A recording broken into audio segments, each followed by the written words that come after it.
Hello, everyone, and welcome to the Westland Public Library's second annual Library Comicon event, going on from October 23rd to the 29th. Please visit our library website to learn about this week's Library Comicon activities, including our Cosplay Takes Over the Library on October 27th, happening from 5 to 7:30.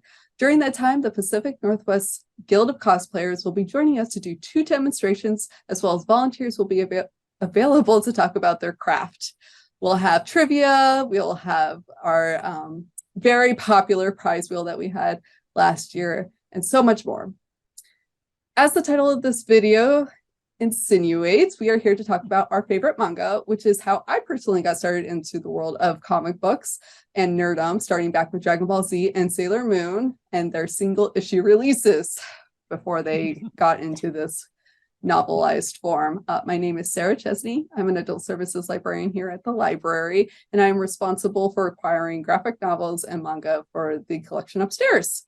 You may recognize me from the opening statements going on this year, as well as our Cooking with Comics segment. You will also recognize me from last year's Our Favorite Graphic Novels video, which is available. The link is in the description below. Also featuring my fabulous colleague. Hi, my name is Caitrin. I am the teen librarian, so I do all the purchasing of comics and graphic novels and manga for teens. And I actually have sort of the opposite entry. I read a lot more kind of American published, independent published graphic novels, but I did dip a toe into manga later in life, probably starting like first steps in high school and then got into it later, kind of based on the interest of a lot of my colleagues. So I do have a few kind of weird favorites to share with you today. Yeah, and I have to say that, many of you may be joining us. Manga has really taken off this last year. Actually, the last 2 years. Publishers Weekly has just been reporting record numbers of imports for manga. We see this with Chainsaw Man, Jujutsu Kaisen, of course, a very popular My Hero Academia, and One Piece continues to just rock the charts and sales. So this is a fabulous time to be talking about graphic or manga. And last year we were really divided between talking about graphic novels and manga. And we're like, let's just do this year and this year. So this is a fabulous time to be talking about it. And my favorite growing up, I won't be talking about this today, but a shout out to Tsubasa and XXX Holic, who really were my first. Clamp! Clamp, which got me into really just into the general subgenres of manga, which was really excellent. So when I say that I dipped a toe in high school, it was Clamp. Yeah. It was everywhere in the early 2000s. It was hard to get away, but it was all so good. So so dramatic. So dramatic. Yeah. Okay. So I'm going to get started because my first title was a little bit heavy and we want to take up a lighter tone for the rest of this. But one of my favorite mangas is A Silent Voice by Yoshitoki Oima. I originally saw a review of the animated adaptation of this on Cinema Therapy. I'm going to include a link in the description below. From there, I watched the movie and then I knew I had to read the manga, and I love every single form of it. A Silent Voice is a 7-part manga series. It's already completed and all 7 copies are available in the library. The main character is Shoya. He is an elementary bully who has set his target on Shoka, the new girl who can't hear. He's encouraged and provoked by his friends, and he even goes so far as to destroy the hearing aid of Shoka. Slowly, though, he starts to become bullied by the same group of people that encouraged him. And he finally realizes what it's like to be on her side. He originally blamed Shoko for his loss of his friends and his change of status at his school. But soon he learns that it's himself to blame. 5 to 6 years later, he himself is suffering from some of the crippling effects of being bullied. He has trouble connecting with others, partially through his old reputation and then partially through his perception of how he thinks others are seeing him. This is represented through literal X's on the face, which is beautifully illustrated in both the manga and the animated adaptation. He seeks out Shoko in an attempt to make amends for the wrongs that he has done. And he even learned sign language in order to hear her voice, which is absolutely a beautiful way of thinking about it. through this, they try to establish a friendship. He finds it tough, though, to not only forgive himself, but her family is understandably and justifiably still angry at his actions, his physical and verbal bullying. Shoko herself continues to think that she's a burden to her and her burgeoning group of friends, and she really thinks that she's responsible for Shoya's kind of trouble rectifying his belief, or rectifying his past bullying. That's really dark, but I chose this because of the complexity of the characters and the relationships. The representation of mental health is really spot on. Many people who have been bullied have found this and have felt that this is a great representation of their experiences. Clearly, there's a trigger warning, not only with bullying, but there are topics of suicide. There is an attempt at suicide that people might find disturbing.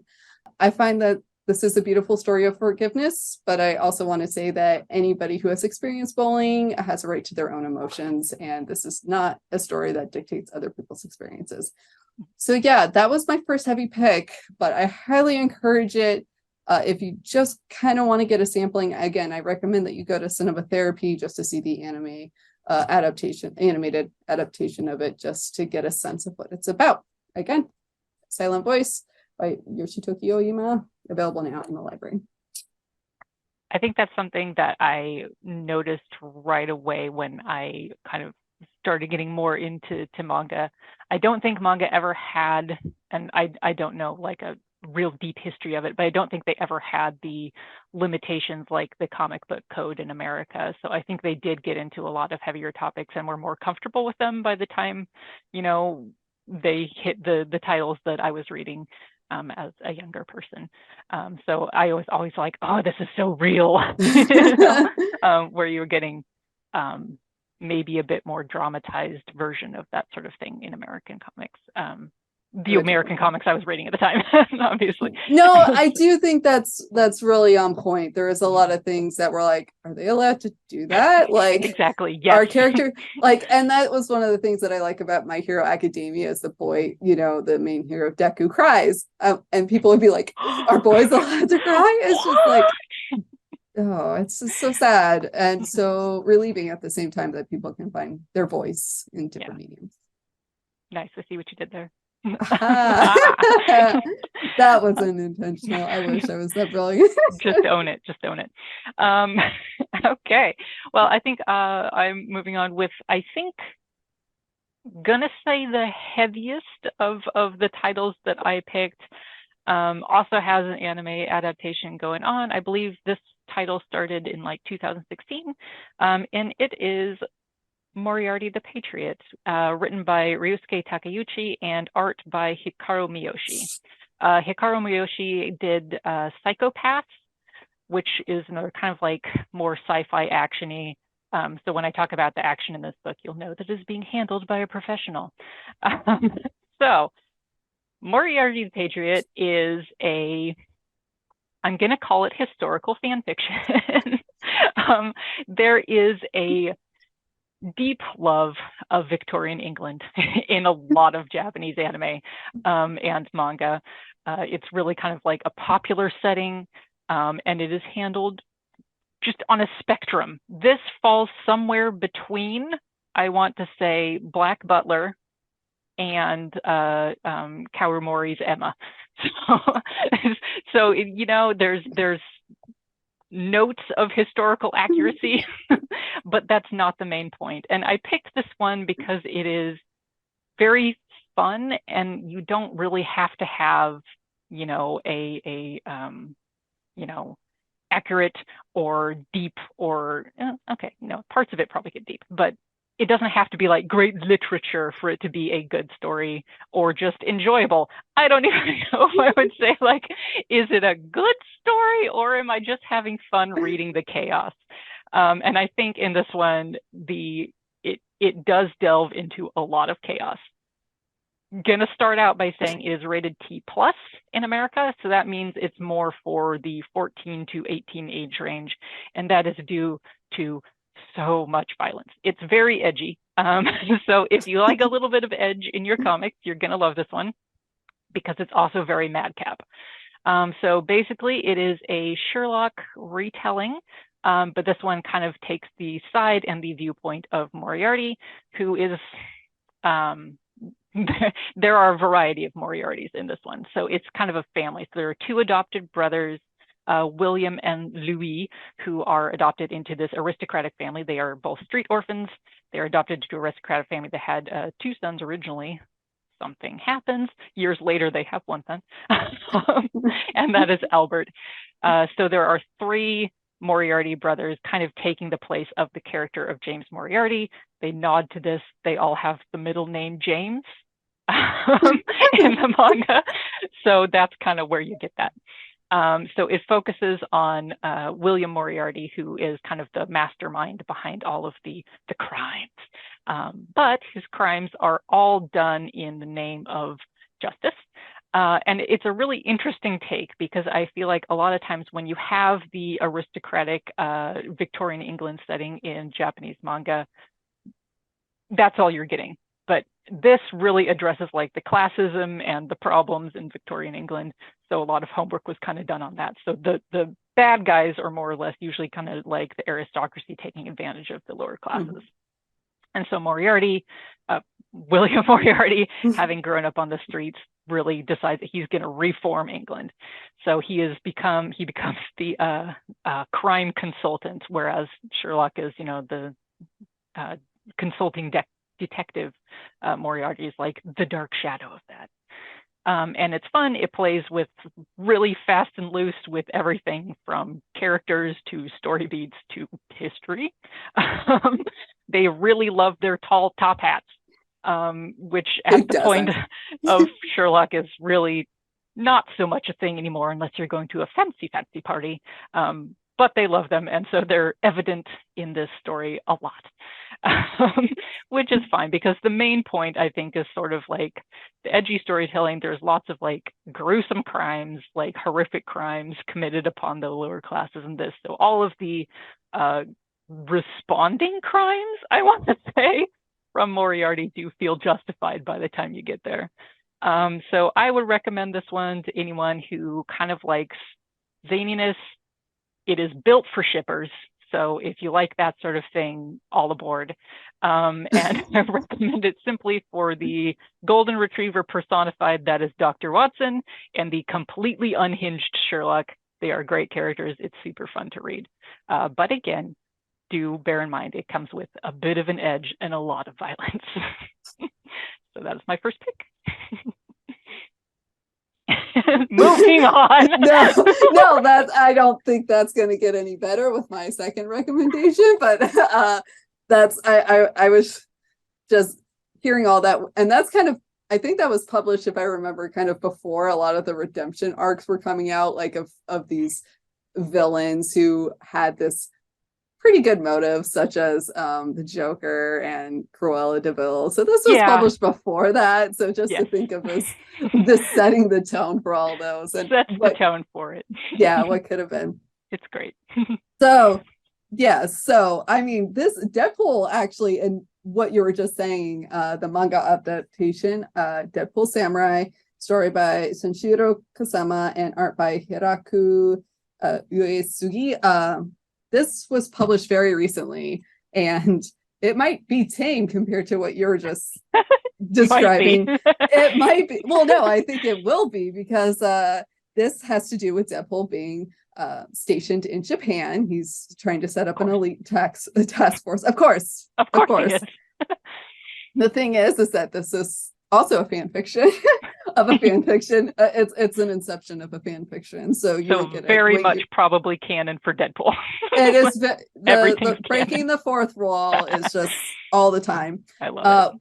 So what's really interesting is I don't think it goes, like, of course, Deadpool gets beat up a lot, but it doesn't go to the gruesome deaths. What actually happens is that Loki arrives, of all things, in Japan, and he's upset, which is stipulated at the end for a specific reason with Japan. He starts calling villains in from other universes. So eventually Thanos makes a scene, which, of course, then the whole Marvel cast has to show up. So you have very interesting manga adaptations of Black Widow, Iron Man, I can imagine. I'm picturing Captain it. America. Yeah. Oh yes. There should be a nice screenshot over the Good. screen right about now showing all of that.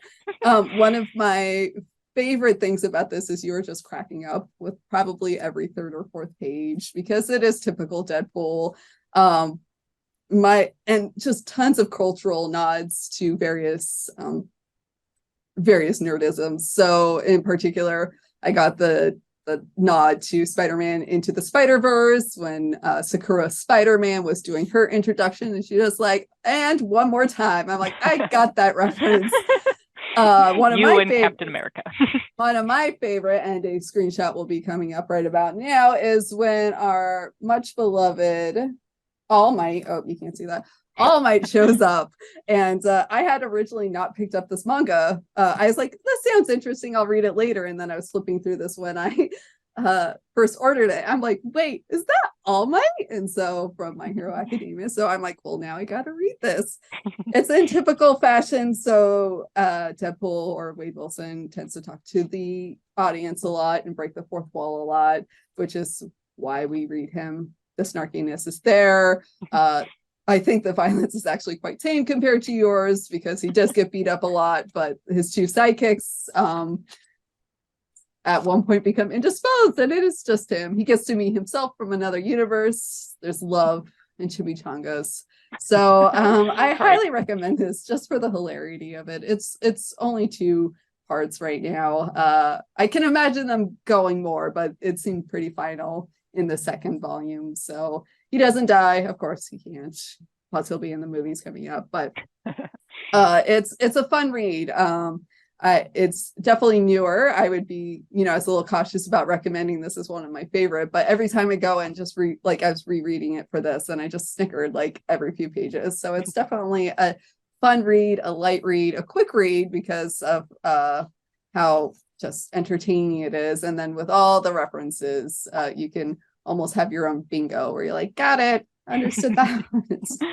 Nice. So that's my second recommendation, Deadpool Samurai. Right here. This is the second volume. The first volume actually has him in his red suit on the front. So nice. All right. Well, I was trying to figure out a way to have a smooth segue from that, but we're going to go straight to Slice of Life.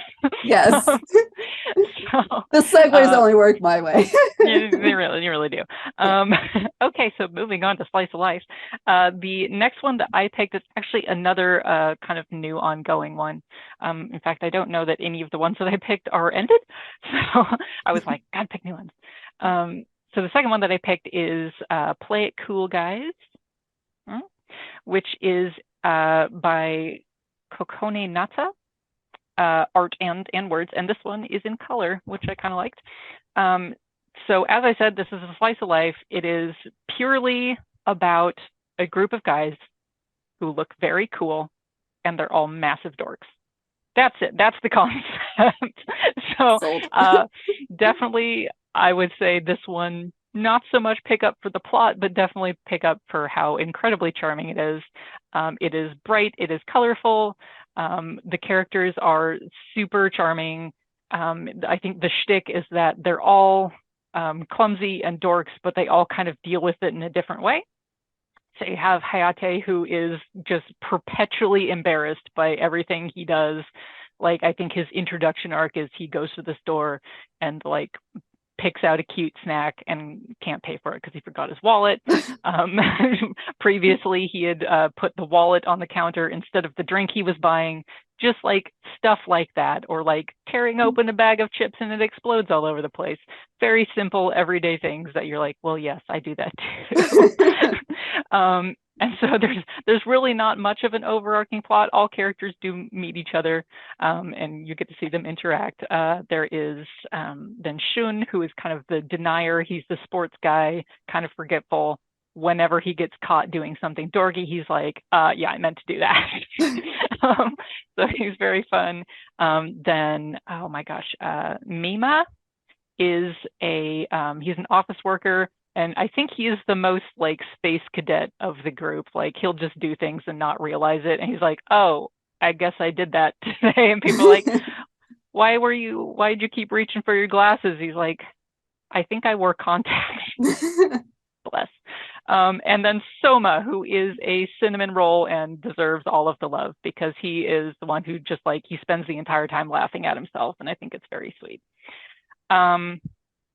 So yeah, and they all kind of end up meeting each other and they see each other like, oh, he's so cool, or like, oh, look how he laughs it off, you know, he's so cool. So they're all very like supportive of each other and they become friends, just a group of just idiot friends. So I would say if you want something light, if you want to laugh at yourself and at other people who are just as dorky as you, and also the art is actually quite lovely. A lot of really good line work, and the it's kind of one of those where the characters are like kind of fashion icons. The clothes are all really, really well done. Then yeah, this is the one for you because there's not much to get into. There's not even like a whole lot of shipping. You could do it if you tried, but I mean, it's just basically, yeah, slice of life, group of really dorky friends. A+. Doesn't need to be anything more. No, Nope. that's literally my second title. Fantastic. Yeah, no, this your segue works way better for Way me. better. It does. No, so my second recommendation is Wotakoi, Love is Hard for an Otaku, by Fujita. This is a 6-volume romance comedy. This was originally a webcomic, which is not how I consumed it, but for anybody who saw last year's Our Favorite Graphic Novels would know that this probably played a role in why I liked it. They're short, like episodic episodes that have an overarching connections, but at the same time, there's some random plots that pop up every once in a while, like fun nerd references. I guess I should start off by describing what an otaku is for those who may not be familiar. Very similar, dorky, kind of to the extreme. Otaku describes people with a consuming and obsessive interest, particularly in anime, manga, video games, or computer games.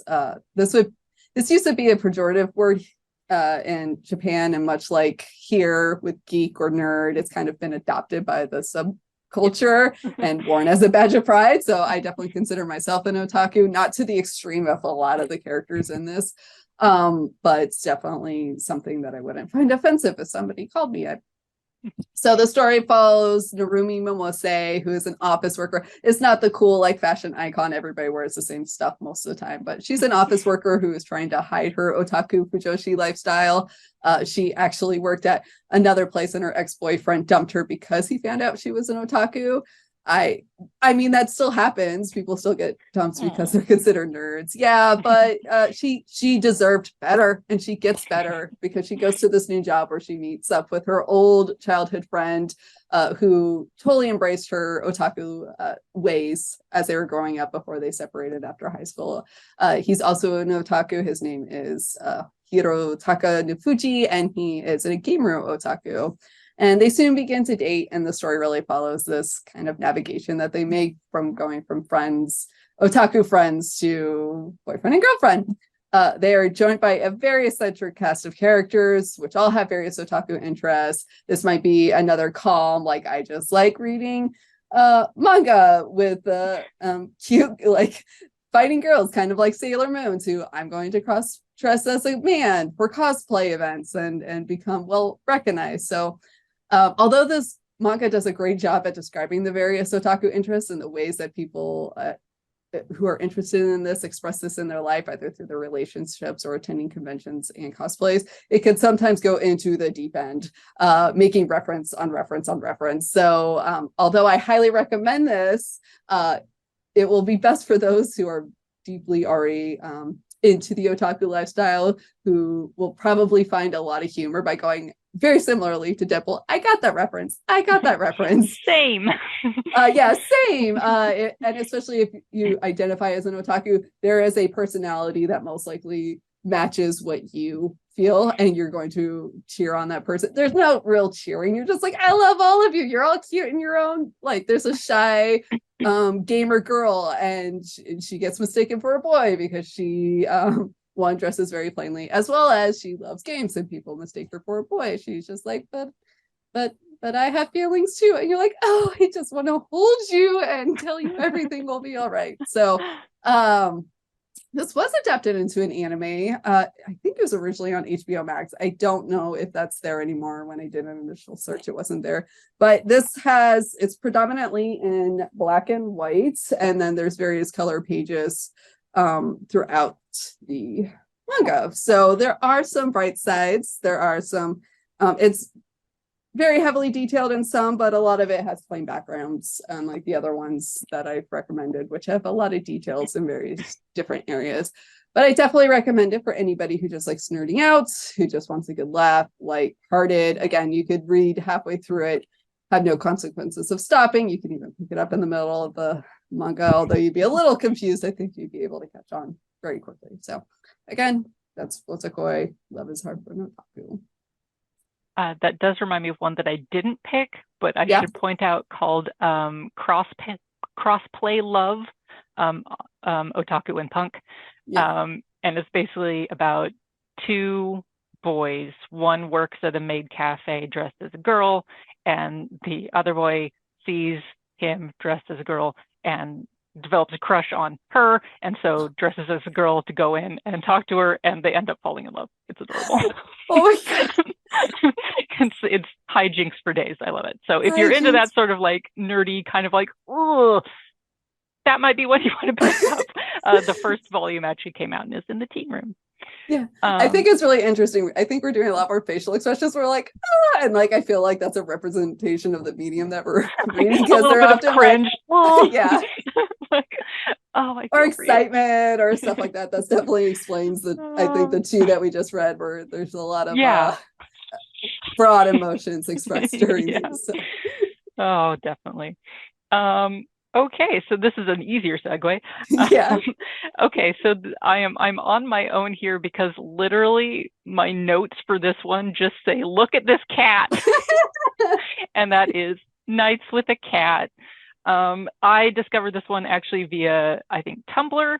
The artist started just doing like a cute little like web comic, not even a comic, just like drawings of cats, and then it developed into sort of like a little slice of life, like very slice of life. There is zero plot in this of cats. And I picked this one just because, and there will be pictures galore, they draw cats so well. I don't even have cats, but if you have ever seen a cat in your life, you will recognize like all of the shapes and expressions that this cat takes on. So basically it's kind of about Futa, who moves in with his younger sister Pichan, and Pichan has, or I think adopts at the beginning, a cat, and Futa kind of just like becomes a little bit like obsessed. Futa has never lived with a cat.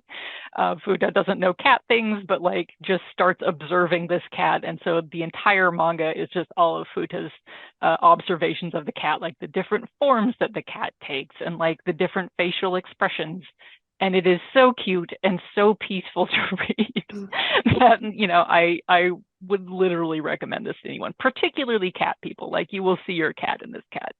But just kind of like the funny sort of day-to-day instances of like trying to give the cat a bath, and, you know, waking up in the middle of the night and hearing the strange and bizarre cat sounds. So this one is purely chosen for the art style, which is absolutely adorable. It's not like a very typical manga style. It's very much like the artist. The artist is Kyuryu Z or Z. I'm not sure which one they use. And so they write and draw the whole thing just because it was a webcomic. It was just like a daily thing. So but they're very firm grasp on like cat expressions and experiences with cats. So that is literally why I picked it, because it is cute, it is fun to read, zero plot, it's very peaceful, it's a good nighttime read. So I would absolutely suggest this to anyone, as well as the second volume, which is actually coming out next month, I believe. Just Nights with a Cat Volume 2. Yes, I follow the artist. Look at this cat.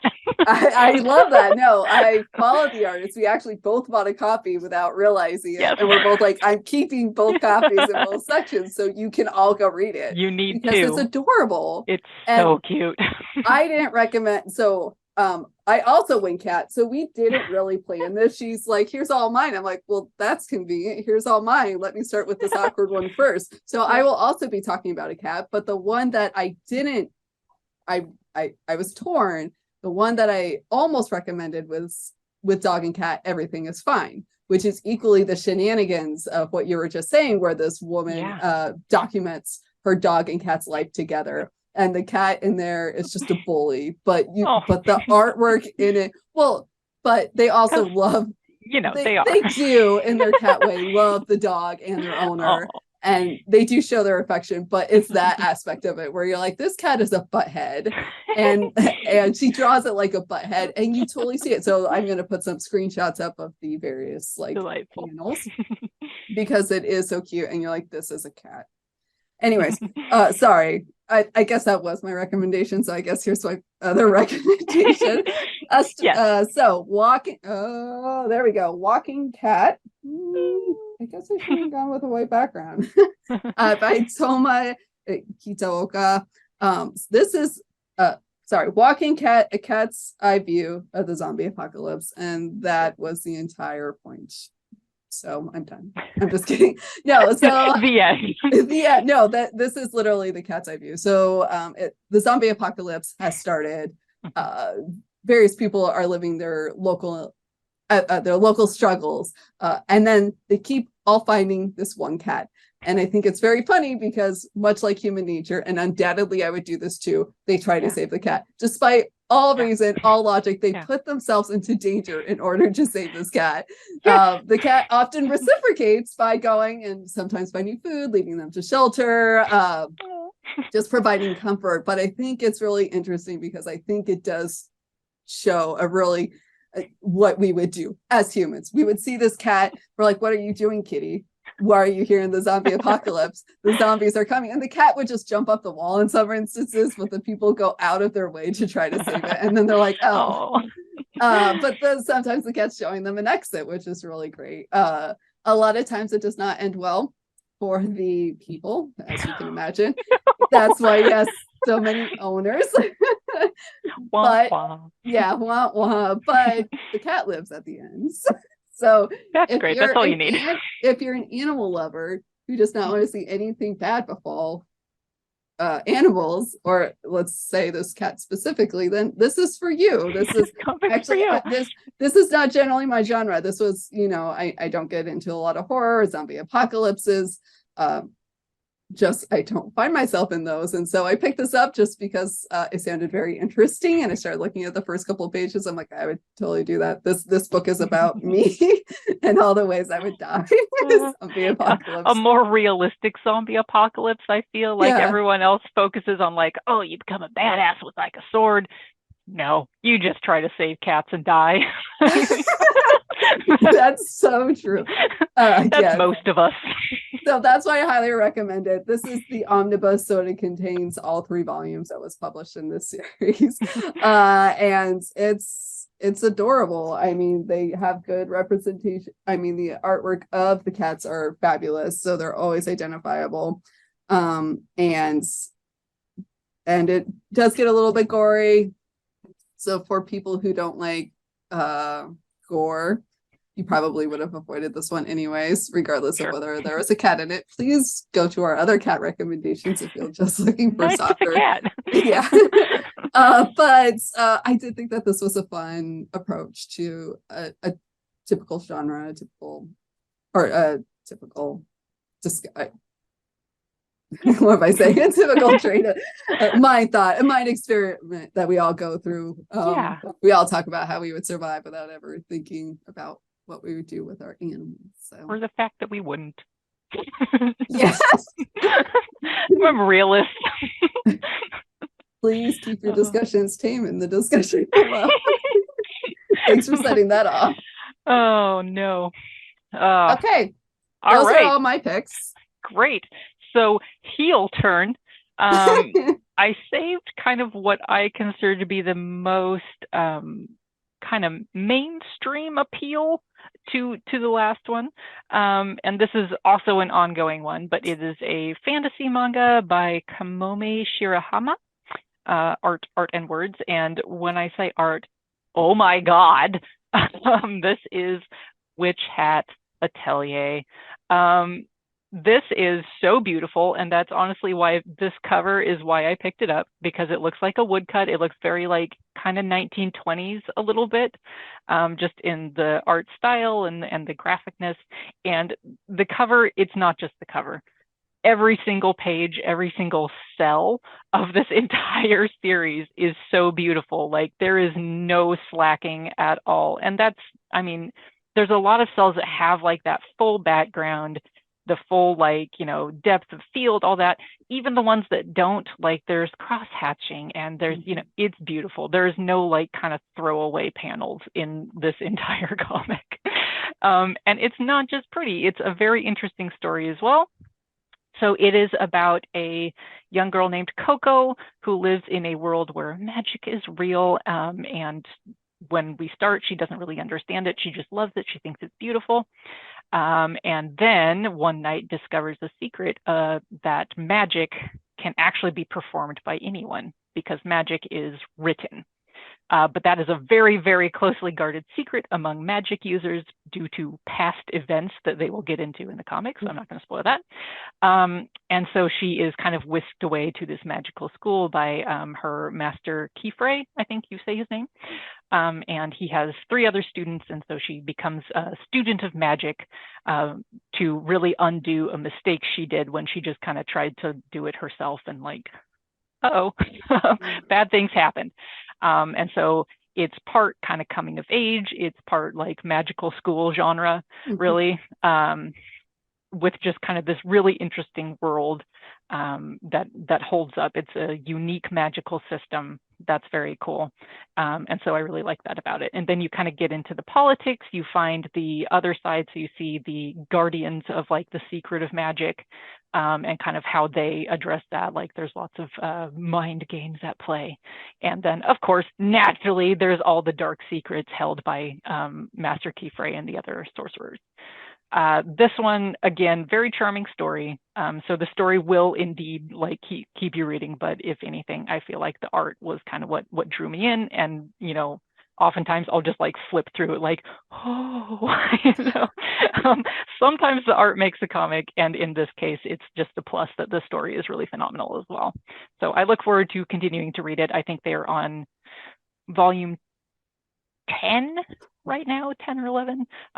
Thereabouts. So, and the story is nowhere near done. So I'm very excited to see where it goes. And that is my final recommendation to pretty much anyone.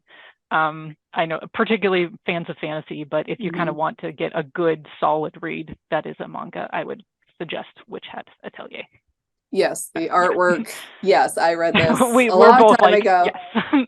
The artwork is just spectacular. And what you're saying, the magic system, I thought was very appealing. I thought it was a great approach. I can't assume that it's original, but it's definitely one of the more unique forms that I've seen. And I thought it was very ingenious, and it definitely worked with the artwork that that really has an etched, like a historical art history etched kind of quality to it, which really matches kind of the medieval aspects of, like, that's really the time that they live in, where they have elixirs and things are done by candlelight and stuff like that. So it gives it that really homey feel. So, or not homey, like that really old-fashioned feel. Yeah, kind of rustic, and it reminds me of a lot of like illustrated books from the 1920s, like the fairy books and stuff like that, just with kind of like the Art Nouveau, like swirliness and the etching and hashing and all that stuff. Gorgeous books. It is. Yes. No, the cover brings you in, and then you just keep reading, which is really great. So I feel like that is probably, it's pretty popular right now, but for good reason. So that's why I picked it. Any other shout outs to we kind of threw them in throughout the course, and I was looking behind you. Of course, One Piece is probably one of the longest. Well, I can't see it. It's in post, but yes, One Piece is probably what's on my head. You didn't have to say anything. Oh gosh. But anything that you wish you could have recommended during this time? Quick shout outs. So one of the series that I actually really loved a while ago, okay, I'll shout out two. The first one that I kind of picked up and read on my own without a friend telling me to was Natsume's Book of Friends, which is an older series, but still good. It's like kind of a peaceful series, even though it deals with a lot of Japanese mythology, so demons and stuff like that. And there are like scary moments. There is plot, but like a lot of it is very atmospheric and just kind of lovely. It's about this kid who finds his grandmother's book of friends, where she has fought and gotten the names of all of these demons. That was kind of her shtick. She would fight them, and then she'd be like, give me your name so I can ask you a favor. And so his job then is to release them from this bond that his grandmother created with them. So it's very sweet. So I really like that one. Again, it's old and a little bit hard to find, so I didn't pick it for today. And the other one, for all the romantics who also love Japanese demons and stuff like that, is Kamisama Kiss. It's dorky. It's a romance. I love it. I can't get enough of it. The art style is adorable. The story is really cute, where this girl who finds herself homeless because of her gambling father stumbles upon a shrine, and well, she actually stumbles first upon the shrine god in disguise, and he wants to go see the world, go around, and so he makes her the shrine goddess, and she adopts this very grouchy shrine familiar who, spoiler alert, becomes the romantic interest. You can't tell from the first time you see him. And he is a fox demon, because of course he is. Of course. So yeah, very cute. Also recommend that one. It's another one that's kind of old. It does have an anime adaptation, which is adorable. Actually, so does Natsume's Book of Friends. So yeah. If you just want a sneak peek, I would say go find those on Crunchyroll. Yeah, and that's, I don't want to say that it's a good one. It's popular when it's made it to the anime. Popular, yeah. So like that doesn't always mean good, but a lot of times that is where I discover a lot of new stuff accidentally. In fact, we have like Tokyo Revengers and other manga that originally was published and then became an anime, and now it's being re-released and then sent over to America. So a lot of times you can get the anime first here before you get the manga, just because again it's a booming industry, which is always really good. I do want to get so many people went to see Demon Slayer movie because we were bored. Yes, because it was the pandemic, and I mean that was already a really popular series. The manga series itself was already really popular, but that again was very hard to get into the library, and especially with shipping delays coming over here, just like manga has luckily kind of evened back out, but it's been so hard to get it as quickly as people are demanding it. Junji Ito is another one that those are single issues, but every time that are single volumes for manga, that every time he publishes something, it's just a trial to get it in, and people are often waiting for it, which is always really exciting. So I did want to give a shout out. You were talking about Friends and stuff, and that made me think of Can't Communicate, which we've been talking about, and that was one again that I found as an anime. I was a little bit tentative. I mean, there are some themes that I'm just like, I don't really like this trope continuing, where one of the characters is romantically obsessed with somebody. I don't like that trope. However, there's a lot of great I love the kind of social paralysis that the primary character experiences. Sorry, I don't mean to say it that way. I don't love that, but there's a lot of like I love the narrator in both the anime and the manga who's explaining this, and it's actually really hilarious in the anime. So that's why I really love watching it. So and I feel like with a lot of these, where you can't necessarily like, is it good? It doesn't have to be.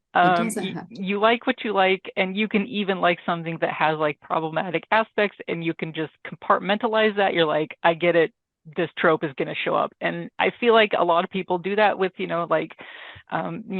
Japanese anime. It has like reoccurring jokes that you're like, oh, okay. But you can kind of set it aside, and you know what? You enjoy what you enjoy. Like, you can enjoy the fluffy, really predictable romance with the hot fox demon, and you can enjoy something that's completely left field. It all has value. Exactly. which was part of my opening statement. I hope you actually go. Great tie-in and great ending for that. Full circle. In the library, we advocate for a lifetime love of reading. So please just read what you enjoy. Anyways, I want to thank you for joining us today for our favorite manga. I hope that you check out our other recorded videos, and I hope you have a chance to visit us on Thursday in person. As well as, did you want to describe what was happening Friday with the comic book creator? Sure, yes. So on Friday, the 28th at 4 p.m. in our library's community room, we are having comic book creator James Asmus come in, and he is going to do a little presentation on starting to write and create your own comics. He has written in properties everything from My Little Pony to Rick and Morty. Seems like a really cool guy. He's bringing in some books. You can bring and buy books to have him sign. And he's going to be answering all of your burning questions. So if you ever wanted to kind of like dip a toe into creating something either for paper or for the web, this would be a great program to attend. So I encourage you to come. Yes. Thank you so much once again. I hope you all have a fabulous day. Bye.